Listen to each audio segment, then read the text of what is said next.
今日我哋整一個開胃嘅涼拌菜，涼拌青瓜杏鮑菇。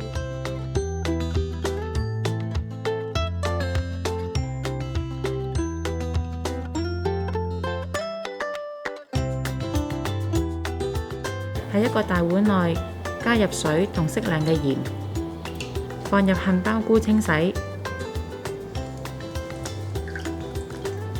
取出後瀝乾水分，切薄片。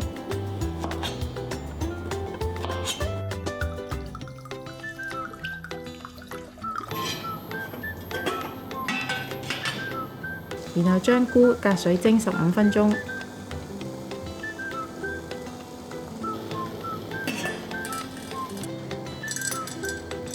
完成之後取出，放入凍水。青瓜切幼條，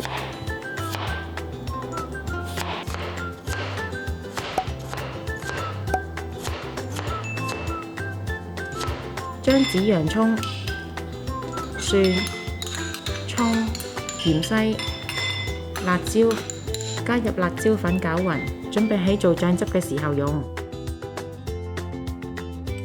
喺小鍋中加熱油，然後加入花生，炸至變色。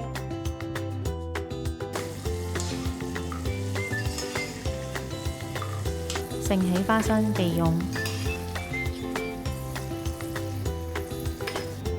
將炸花生嘅熱油倒入醬汁材料，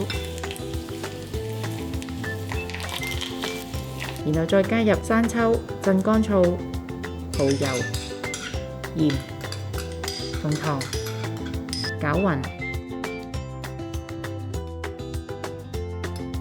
揸乾杏鮑菇水分，將佢撕成幼條，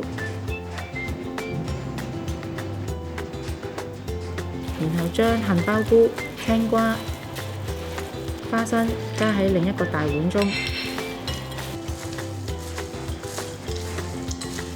加入醬汁，充分攪勻，最後灑上白芝麻，咁就完成啦。鍾意我哋條影片嘅朋友可以 like、subscribe、share， 同埋記得撳着個鐘仔，可以第一時間收到我哋嘅最新資訊同埋影片。